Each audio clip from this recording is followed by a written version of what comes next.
Imagina por un momento que el tiempo se detiene y te transporta directamente al corazón de un invierno escandinavo de los más crudos. Uno de esos que los libros de historia apenas describen con palabras tibias porque la realidad era mucho más feroz. Es enero o febrero en las profundidades de los bosques de Finlandia Central, o en las costas heladas de Noruega, o en las llanuras nevadas del norte de Suecia. El sol apenas roza el horizonte durante unas pocas horas grises y débiles, el termómetro ha caído sin piedad a menos 35 grados Celsius, a veces roza los menos 40 en las noches más largas. El viento ártico corta como una cuchilla invisible, la nieve se acumula en montones de varios metros y el silencio es tan absoluto que cada crujido de un árbol congelado suena como un disparo lejano. En medio de ese paisaje implacable, casi extraterrestre, aparece una silueta baja y robusta entre los pinos cargados de blanco, una cabaña tradicional, construida enteramente con troncos gruesos y oscuros, con un techo empinado a 45 o 60 grados para que la nieve pesada se deslice sola sin colapsar la estructura. Una chimenea de piedra soltando apenas un hilo de humo azulado que se disipa rápidamente en el aire gélido. Desde fuera parece modesta, casi frágil, como si el próximo vendaval pudiera llevársela por delante. Pero cuando empujas la puerta maciza, reforzada con barras de hierro forjado a mano, sellada con cuero curtido y musgo seco para que ni una ráfaga se cuele, cruzas el umbral y el cambio es inmediato, casi mágico.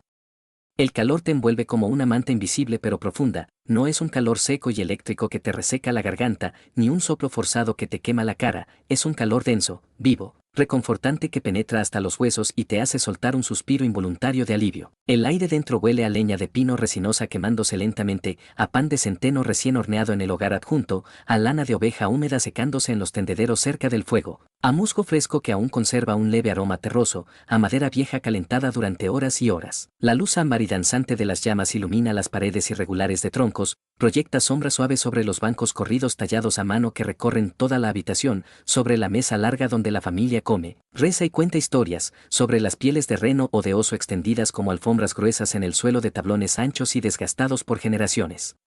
Y lo que más asombra, lo que desafía toda lógica moderna, el fuego principal, en esa estufa colosal de mampostería conocida como kakelugn en Suecia, con sus azulejos cerámicos pintados a mano en tonos verdes, azules y ocres con motivos florales o bíblicos, o en la versión finlandesa más rústica de piedra y ladrillo refractario que ocupa media pared, se encendió esta mañana temprano, quizás con solo 2 o 3 cargas generosas de leña bien seca y curada durante un año entero, y sin embargo la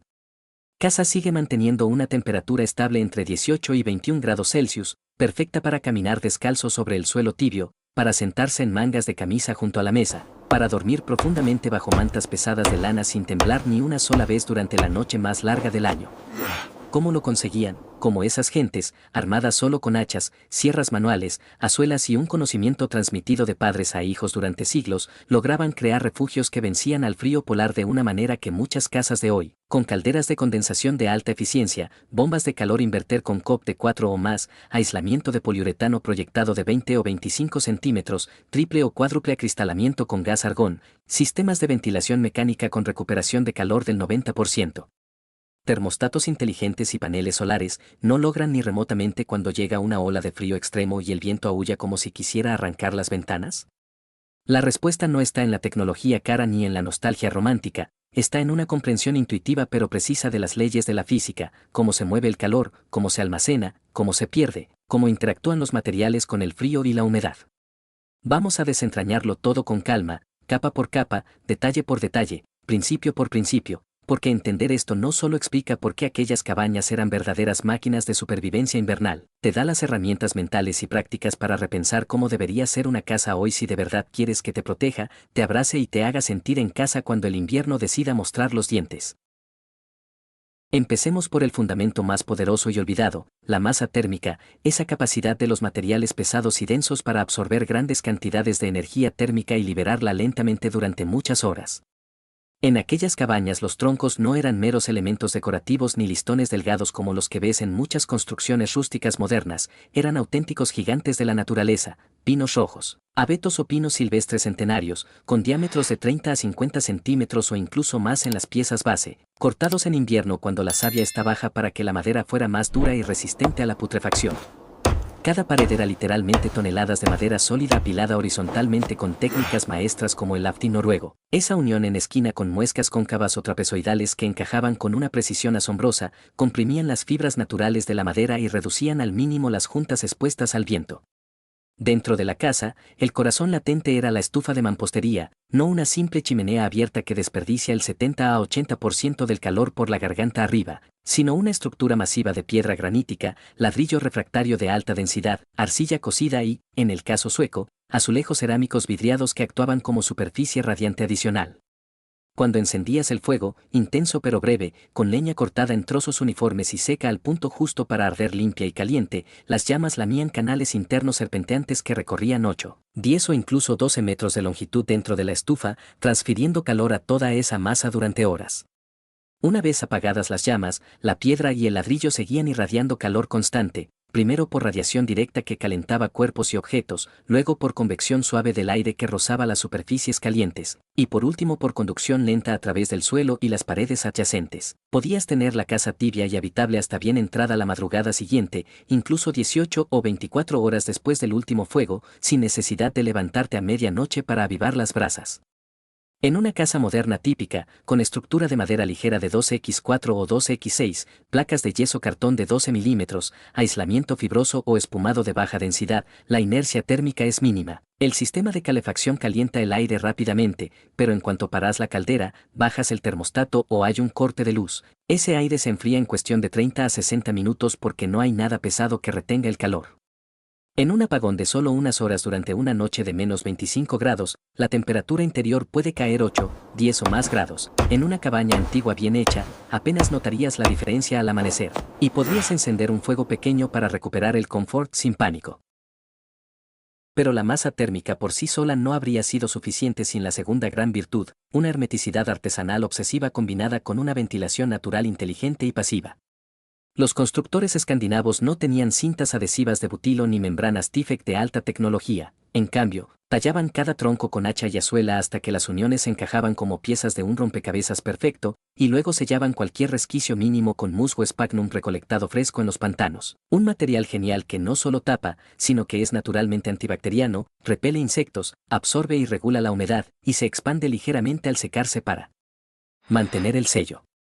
Usaban también arcilla mezclada con paja picada, pelo de caballo o de reno, trapos viejos o incluso estiércol seco en regiones más pobres, todo lo que hiciera un cierre efectivo y duradero contra el viento helado.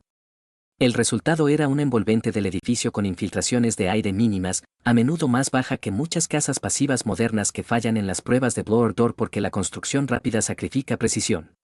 Y aquí está la genialidad absoluta, no eran herméticas hasta el punto de volverse irrespirables o tóxicas. El tiro natural de la estufa, con sus canales largos y sinuosos que actuaban como un extractor pasivo de gran eficiencia, sacaba el aire viciado, el vapor de la respiración, el humo residual y la humedad de la cocina o la ropa mojada, reemplazándolo sutilmente con aire fresco que entraba por rendijas controladas en la puerta, por pequeñas aberturas estratégicas o simplemente por la apertura ocasional de la puerta principal. No había ventiladores eléctricos ruidosos ni recuperadores de calor complicados y caros, la termodinámica del fuego lo manejaba todo de forma gratuita y fiable. En muchas casas nuevas ultraselladas sin un sistema de ventilación mecánica bien diseñado, la humedad interior se condensa en las paredes frías, aparece moho negro oculto detrás de los muebles, el aire se pone rancio y cargado de CO2, y los habitantes terminan abriendo ventanas para no asfixiarse, tirando por la borda toda la eficiencia energética que tanto costó conseguir. Otro pilar fundamental era el tipo de calor predominante, radiante, profundo y biológicamente reconfortante, en lugar del convectivo superficial que domina la mayoría de las viviendas actuales. En aquellas cabañas, entre el 70 y el 80% del calor llegaba por radiación infrarroja lejana, las paredes gruesas de troncos, la superficie masiva de la estufa, los bancos de piedra o madera junto al fuego, incluso el suelo calentado por conducción emitían ondas térmicas que calentaban directamente tu piel, tu ropa, los muebles y los objetos a tu alrededor. Podías estar a 17 a 19 grados centígrados de temperatura del aire y sentirte perfectamente cómodo, casi abrigado, porque tu cuerpo no perdía calor hacia superficies heladas, al contrario, lo ganaba de ellas constantemente. En una casa moderna con calefacción por aire forzado o radiadores convencionales que calientan principalmente el aire, a menudo necesitas 22 a 24 grados centígrados o más para lograr la misma sensación de bienestar, porque las paredes, el techo y el suelo siguen fríos y actúan como sumideros térmicos para tu cuerpo. Tú irradias calor hacia ellos sin que te lo devuelvan. Esa diferencia entre calor radiante y convectivo explica por qué tantas personas dicen que sus casas modernas y eficientes se sienten frías e incómodas aunque el termostato marque alto, el aire está caliente, pero todo lo demás está helado, y el cuerpo humano lo percibe de inmediato. Y no podemos pasar por alto el diseño arquitectónico general, compacto, eficiente, sin ningún tipo de despilfarro espacial o energético. Las cabañas eran pequeñas por pura necesidad de supervivencia, típicamente entre 30 y 80 metros cuadrados para familias enteras de 6 a 10 personas, con techos bajos de 2 a 2.5 metros que mantenían el calor útil cerca de donde estaban las personas, sin pasillos largos que calentaran volumen muerto, sin salas de doble altura donde el aire caliente sube y se pierde inútilmente, sin ventanales panorámicos de suelo a techo que multiplican las pérdidas térmicas por un factor de 5 o 10. Las ventanas eran escasas y pequeñas, una o dos por habitación principal, preferentemente orientadas al sur para captar el máximo del sol bajo y débil del invierno, con marcos gruesos de madera maciza y contraventanas interiores o exteriores de madera o pieles que se cerraban herméticamente por la noche como párpados protectores contra el frío nocturno. Cada centímetro cuadrado de vidrio era una concesión calculada con extremo cuidado, no un elemento decorativo o de lujo visual. Los techos tenían pendientes extremas para que la nieve se deslizara sola sin acumularse y aplastar la estructura, y aleros anchos y pronunciados que protegían las paredes de la lluvia, la nieve derretida y el viento directo que habría aumentado las pérdidas por convección. En regiones como Islandia o el oeste de Noruega, muchas casas usaban techos de turba, capas gruesas de césped y tierra sobre una base de corteza de abedul impermeable, que actuaban como aislante natural adicional. La turba y la hierba viva proporcionaban una capa de aislamiento térmico de hasta 30 a 50 centímetros de espesor, regulaban la humedad, absorbían ruido y, en verano, mantenían fresco el interior. Todo, absolutamente todo, estaba subordinado al clima extremo, la forma, el tamaño, la orientación solar pasiva, los materiales locales, la distribución interior. Nada era arbitrario ni estético por capricho, todo tenía un propósito de supervivencia y eficiencia energética instintiva. Hoy en día no necesitamos demoler nuestras casas y volver al hacha y la sierra manual, lo fascinante y esperanzador es que podemos fusionar esos principios ancestrales con la tecnología actual para crear hogares superiores. Imagina una vivienda contemporánea que use paneles estructurales aislados tipo madera contralaminada CLT para una construcción rápida y estructuralmente sólida, pero que incorpore en el centro una estufa Rocket de mampostería moderna de alta eficiencia o un banco sueco con canales de calor optimizados, suelos de hormigón pulido con acumuladores de calor o barriles de agua sellados como masa térmica barata y efectiva, muros trombe acristalados para captar y almacenar ganancia solar pasiva. Durante el día. Aísla por el exterior con corcho expandido natural, celulosa soplada reciclada o lana de oveja para mantener toda esa masa térmica dentro del envolvente térmico y evitar puentes térmicos.